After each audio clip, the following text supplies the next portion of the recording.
Hi, and welcome to another video. Today, we're going to be talking about habits that keep you broke.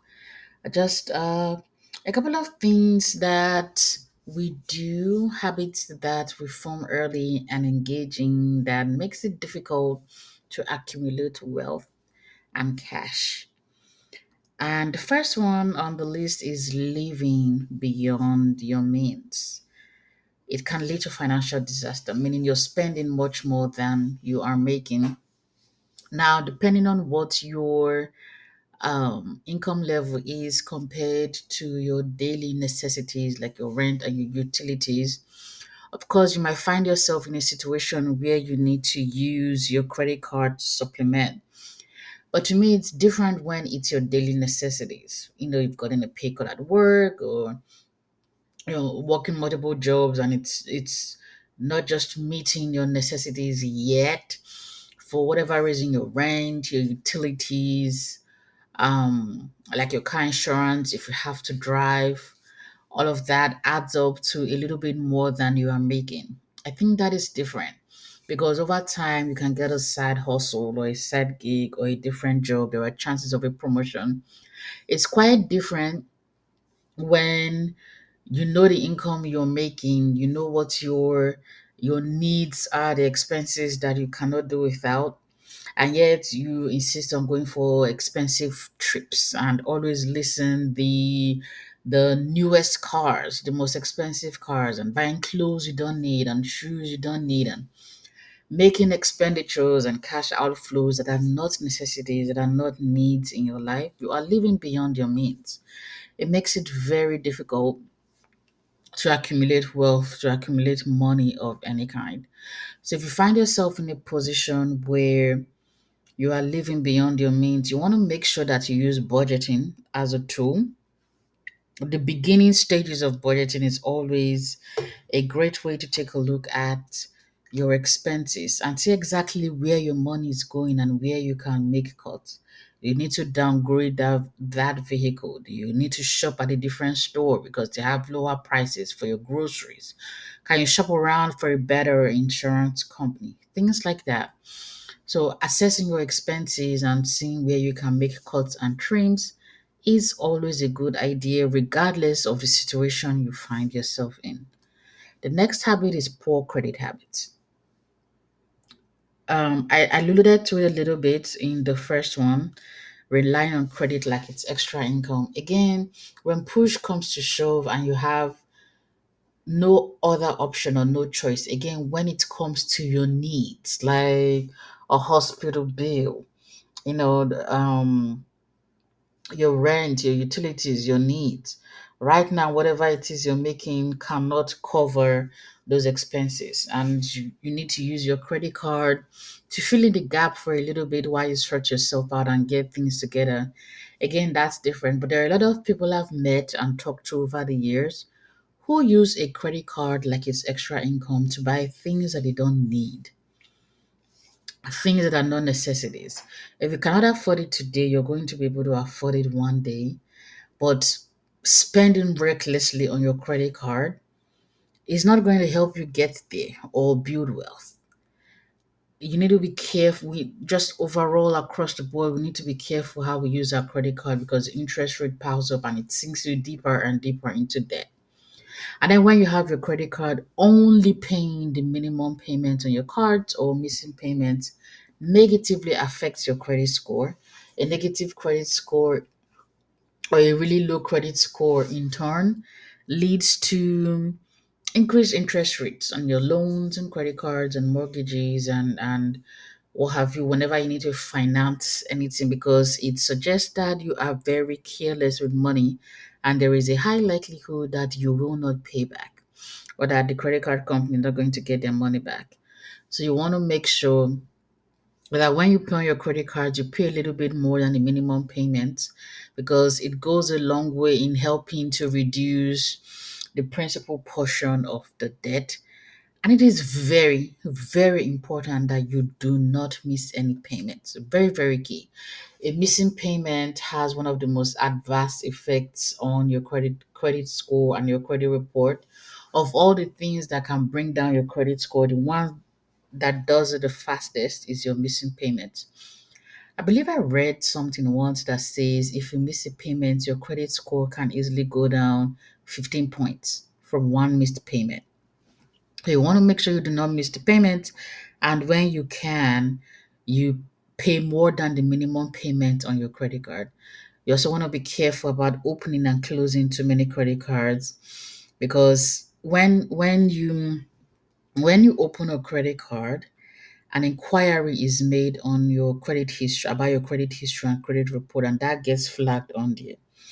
And that gets like it dings you a little bit, but then it adds up when it's a lot. Like you're applying for too many cards. It's viewed as a sign as overextending yourself. And then when you're always closing cards, are you closing it because you don't need it? Or are you closing a card for other reasons that the credit reporting agencies might see as negative? So, opening and closing too many credit cards does have an adverse effect on your credit history, your credit score, your credit report. So, pay attention to that. Next on the list is impulse spending. Spending emotionally. My favorite quote is emotional spending is a silent thief. And I am talking as someone who has engaged in it. There are just some days you feel down and feels like the world is not right, and scrolling on Timu or Amazon or Macy's or whatever store and ordering a few things to make yourself feel better. Now, if you have the money for it, a little bit of a cushion, I believe in retail therapy when you can afford it. Also, keeping in mind that shopping and spending money does not make you happy. It gives you a temporary high. But if you can afford it, that's one thing. But when you cannot, it's very important that you learn not to spend emotionally. Go find other productive forms of therapy than retail therapy. You're throwing money away that you do not have, that can be going to paying down your debt instead of increasing your debt, and money you could be saving for a rainy day or investing through an investment vehicle that will help you make more money. So get rid of impulse spending. You will not find a lot of millionaires and billionaires who spend impulsively. Those who really have money are very intentional and methodical with where their money goes. Doesn't mean that there isn't room for a toy and to splurge, but you want to make sure you have it before you allow your emotions take away. Yeah, like I hear that all the time. I'm an impulse shopper. I've heard family members say that, and I'm like, you're way too broke to be an impulse spender. You can't afford it. So keep that in mind. Not investing in yourself is another habit. I have read and continue to read a lot of books, and the one commonality I see amongst people who I would say have made it financially, like when I read about billionaires and millionaires and listen to interviews, they always invest in themselves. They invest in a skill. They invest in a hobby that's going to be productive, in certification. They're always pouring into themselves, and that is very, very important. Important. They build savings. Of course, they think of the future, but the one thing that has stood out the most to me is skills. They develop themselves all the time. And so that is important. You want to research where you're going, what your dreams are, where you see yourself in 10, 15 years, and then what skills are going to be beneficial. Then there are a lot of courses these days online or on some reputable sites like Coursera, where you can sign up for certification classes. Some of the courses are free and sometimes they're really cheap to get. But there are so many options today on the internet where you can take time to invest in yourself. And I want to make sure I point out that investing in yourself is not just financially. Sometimes you can find something like a free course or a free certification program, but the time you spend is an investment, because time is a resource you cannot recoup. So wherever you spend it, especially when you are doing something productive, that is an investment. So it is very important that you learn to invest in yourself. Start with free resources, and as you get more money or you find opportunities that are affordable, you can begin to spend a little bit more money in developing yourself and developing your skills. Now, the last one I have on the list is procrastination. Another favorite quote: later is more costly than you think. I will do it later. I will get to it later. I will invest later. I will invest when I have money. I will budget later. I will save when I have the time. Later never comes. Later never comes. If you wait to invest, you could miss out on some great investment opportunities. If you wait to budget, your spending habits might get are getting worse and worse, and you're bleeding money that you could have caught if you're taking the time out to budget. If you say I'll save later, wish it on no one, but something could have happened that if you're taking the time to save before, you might have a pool of cash to help you go through whatever that storm or trouble is.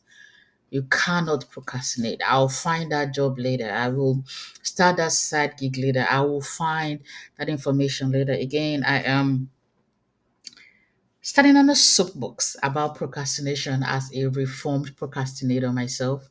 I have lost a lot of opportunities because of procrastination and because of being afraid and holding myself back.